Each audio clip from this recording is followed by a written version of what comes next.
Hello, मैं रमान उपमा अपने यूट्यूब चैनल से आप सभी का स्वागत करती हूँ।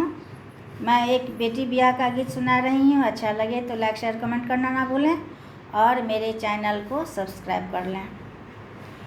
बाबा के अंगना चाना घन गछिया बही गेल शीतल बसत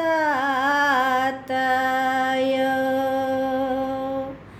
बाबा के अंगना चाना घन गछिया बही गेल शीतल बसत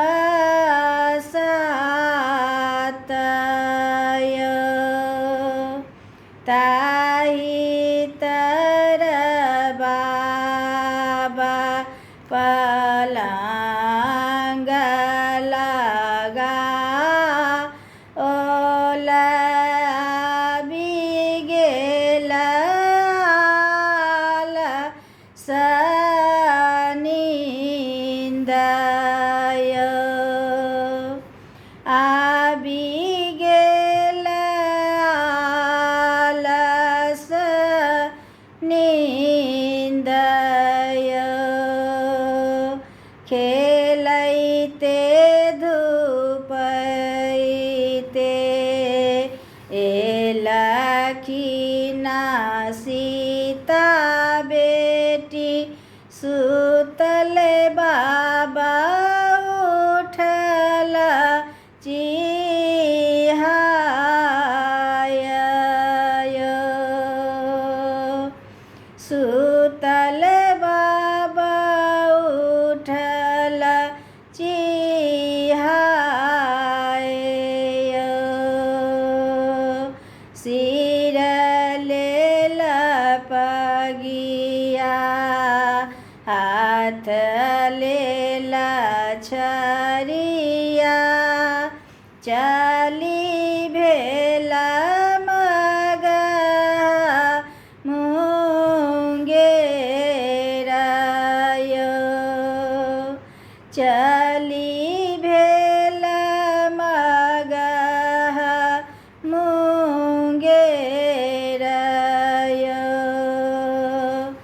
दक्षिण खोजल बाबा पश्चिम खोजल खोजी लेलनि मगह मानेर यो। खोजी लेलनि मगह मानेर यो। सिया जुगुती बर कतहु ने भेटल भेटि गेल तपसी भिखारी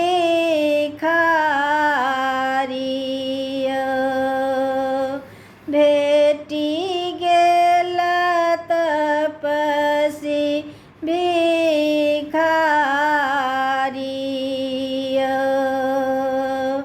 अहाँ लेखे आयो बाबा तपसी भिखारी